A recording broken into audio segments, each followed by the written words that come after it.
is LTN Radio live at Strong Tower Con in Waukesha, Wisconsin. I am here with Aaron DeMaster. Aaron grew up in a small town in eastern central Wisconsin where his parents introduced him to Christianity at a young age. His love for gaming began with family gatherings, inspired by his grandparents' passion for card and party games. Aaron has experience organizing various social and professional groups, gaining skills in event planning and promotion throughout his life. During the pandemic of 2020, Aaron felt called to start a Christian-based board game convention after reading Lead Like Jesus. Yes. He gathered support from his gamer friends, leading to the founding of Strong Tower Gamers, which has hosted 2 successful conventions, with a third currently in progress. Continues to grow as an outreach ministry. Aaron, welcome. Hey, thanks for having me. So this will be the second time I've interviewed you, because you were a part of LTN Con 2 years ago, which was just a few weeks before the first Strong Tower Gaming Con, right? Yeah, it had not happened yet. Yep. So we are smack dab in the middle of day 1 of your third. How are you feeling about it so far, especially compared to the first 2? Everyone is different, right? They all have a different feel. We're in a new venue, which has been great. I'll say that because we can set up the night before now, it's so much easier on our staff. We have so many volunteers. I mean, the LTN staff all showed up to help out with a whole bunch of other people. I would say that having 2 under our belt already and knowing what works and what not to do really helps with us. We've got a great staff who all know what to do. They have their own areas, and there's never any wonder about what needs to get done. They just get up and go, and they go and do. And they're really good, solid people to work with. So I'm super happy to work with them. So yeah, it's going good.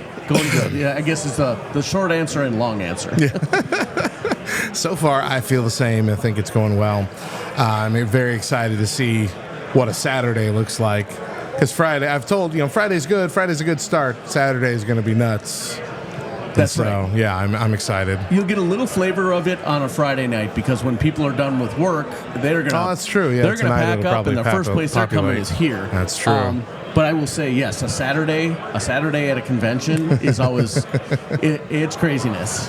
So. Well, let's take a trip back in time, Aaron. Looking back on when you were a child, what games do you remember playing with your grandparents? Yeah, that's a great question. I mean, part of my bio is, where did this all come from, right? So my grandparents, they loved bridge, but I mean, that's a bridge too far for like a 5-year-old. You don't teach a 5-year-old bridge.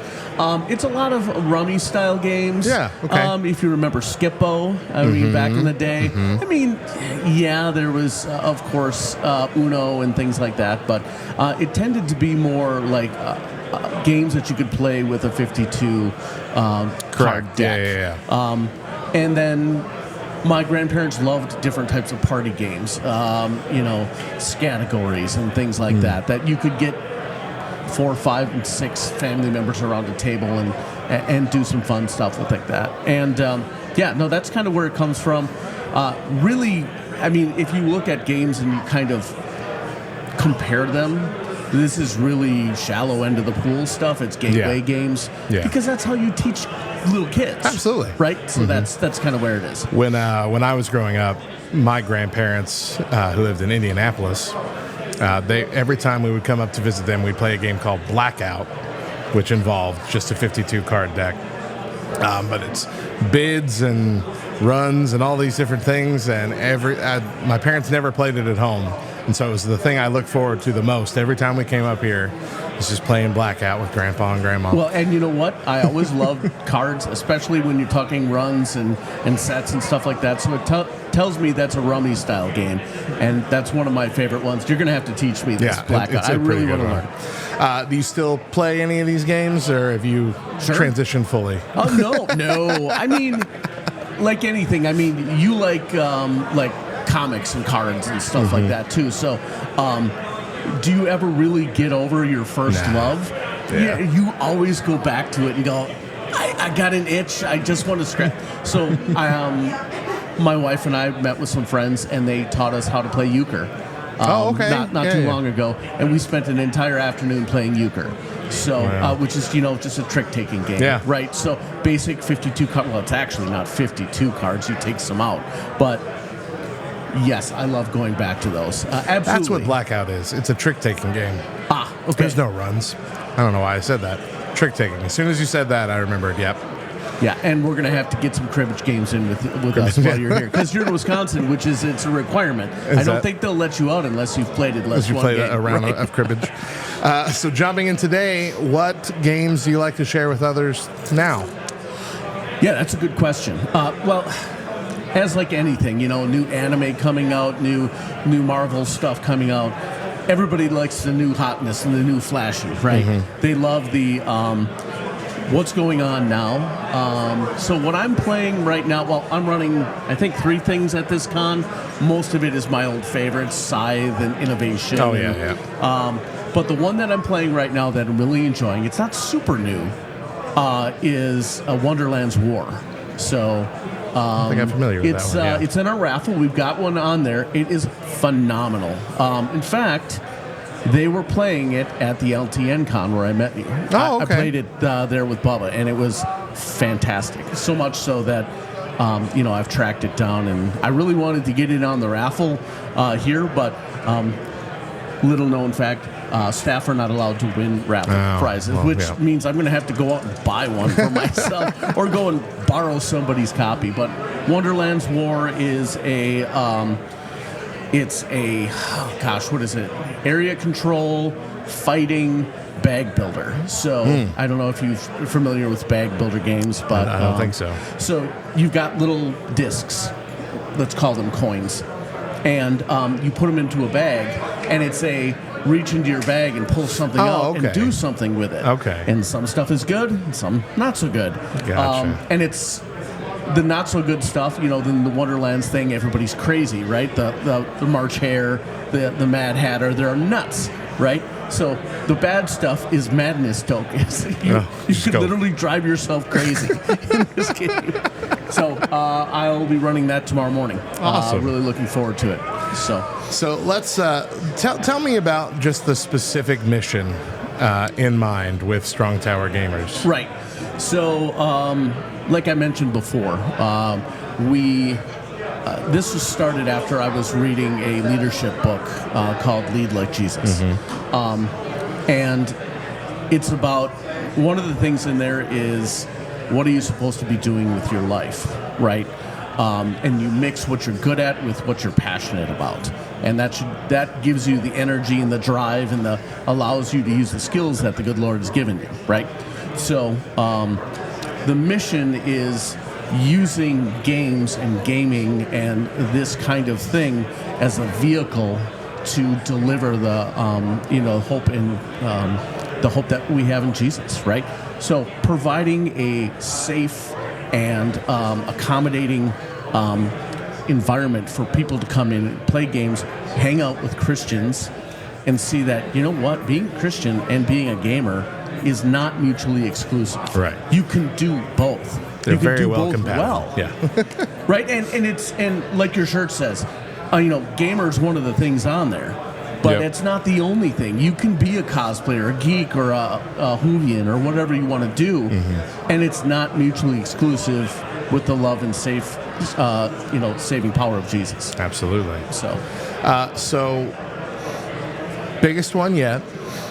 What do you want Strong Tower Gaming Convention to look like in 5 years? That's a really good question, and I usually answer it with this. We're not in control of what this is doing and how it grows. There is one person who's in control, and that's the Holy Spirit. And we've always said, we're in the car, but we're not driving. When we follow the guidance of the Holy Spirit, this goes the way it's supposed to. And it's really important for us to make sure that we're following along the guidance of the Holy Spirit here. So all of this, now we started off strong, and we grew 20% the second year. We're probably going to grow another 10, 15, maybe 20% this year. The growth is not our goal, and it's good. Mm-hmm. We don't want to be shrinking. Right.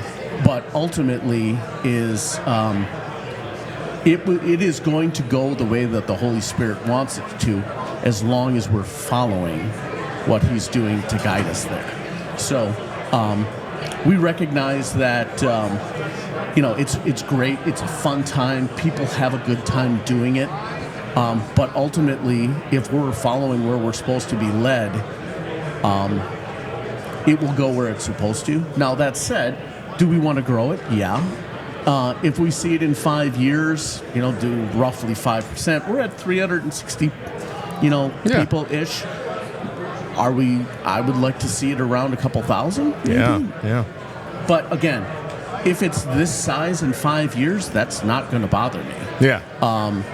If it's a whole lot bigger, it's going to look a lot different, and we're going to need a lot more help. And so we're very cognizant of what we're going to need. I mean, we grew 2 people on our leadership team. We added Sam Villu from your team this year to be our liaison. We added somebody who's in charge of sponsorships. And these people, we know, were led to us by the Holy Spirit because they have blossomed in their role and just absolutely knocked it out of the park, both of them. So we'll add additional people as we need to and as that's led to us. But, we'll see. We'll see where it goes. I'm excited. All right. Fun and possibly challenging question to end on. In the whole world of board games here, what has you most excited right now? Ooh, whole world of board games. Maybe gaming altogether. We've been in a kind of a golden age renaissance of board games for probably, let's call it 10 years. Yeah. Now, I don't know what that's going to look like in another 10 years. What am I most excited about? I like what Kickstarter is doing, and it's allowing things to come into being through people saying, I want this to become a thing, so here's my money, go make it. Right. That is something that I think is really is fueling the industry, is the fact that somebody comes up with an amazing idea, other people look at it and go, that's really cool, I want one, take my money, and they go build it. Now, on the early days of Kickstarter, it was ugly. It was clunky. Yeah. It caused people to go bankrupt because they just didn't understand how to do it. Now there are entire industries on how to bring your idea to fruition, and in a financially successful way, but in a production successful way as well. Yeah. Because everybody's seeing, okay, that's really bad, don't do that, but this is how you can make yours successful. I'm really looking forward to seeing all the new cool things that are coming along. Talk to probably half the people in here, they've backed a Kickstarter at some point. And seeing everything else. But one other thing I would say too, along that line, is the Christian board game genre is growing. Yeah. Andrew Lowen. Andrew Lowen. With Deliverance. He used Kickstarter as well. And I got to say that the community has very much supported him and said, we love this and we want you to go do it. And the production value of Deliverance is amazing. Yeah, and he's about to do it again. He's going to do it again. Yeah. And he's got a copy of his expansion here this weekend that he's running. Which is almost as big as the original game. It's hard to call it an expansion. It's like, here's another game that will just bolt on to the original. But you can't get it here. Right. The Kickstarter hasn't fulfilled. Yeah, I believe it's. Yeah, I don't think it even starts till the end of September. Right. Yeah. But the fact that you can be here and play it now. Right. Be here, play it now. So that's another thing that we want to do as Strong Tower, is we want to be a place that people want to come to say, I'm going to come debut my thing here because I know the people that are here The other thing, too, is the Milwaukee area is the second largest gaming community in the United States. We're only behind one other area, and that's Columbus, Ohio. And that's kind of where Origins is there, so that kind of makes sense. Right. And But that's also near enough. Right. It's close. Bit of a drive. But the other thing, too, is it's cold here, and people got to do something in the winter, you know? So we want to be the place that people are going to come and say, hey, there's a giant gaming community here. I can come and debut my thing, and you can come see that. So that's something that's really exciting. We love that Andrew is here. We love that he's when we talked to him early on, he felt like he was being led to be here. And that was, we had one of our guys who kind of knows him and just reached out of the blue, and he just said, I'm all in. We didn't even ask him. He said, I wanted to come last year, couldn't come. I will be there, and he is here in force this week. I'm so excited for him. So, well, thank you so much for sitting down with me and for inviting me and the whole LTN team to your event. Anything else that we can promote or point people to? Links, anything to wrap things up? StrongTowerGamers.com. Okay. That is the best place to go to basically see everything. It links out to all of our locations. You can get us on Facebook, Strong Tower Gamers. Easy to find. We do have a newsletter, so if you want to know more about what's going on, you can go to info@strongtowergamers.com.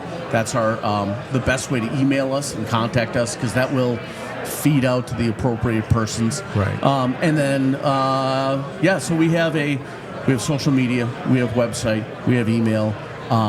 If you need to contact us in other ways, all of that can work. And of course, you can look us up on tabletop.events. That's where you can actually sign up to come. But all that's linked in on our main page. So, in half a year or so, you'll be advertising the next one there on the website as well. So we take, thank goodness, we take a hiatus after this. We get a break from basically September all the way through the end of the year. We don't actually crank up and start doing this again until January of next year, because people like to see their families and, you know, maybe vacation or something. But anyway, we'll start that back up. Restarting next year. Badges normally go on sale April-ish time frame. Okay, so that's kind of where things start kicking off, where people can actually get involved. The January through April is us just kind of getting everything rolling and resetting. So well, I'm looking forward to seeing what the rest of this weekend has and what the future has. Aaron, thank you again so much for sitting down with me. This is LTN Radio. We will be back here in just a little while with another interview live. But for now, rock, rap, pop, indie coming at you. Stick right here. Video version of this will be on the YouTube channel soon, so keep an eye out for that. Stick around.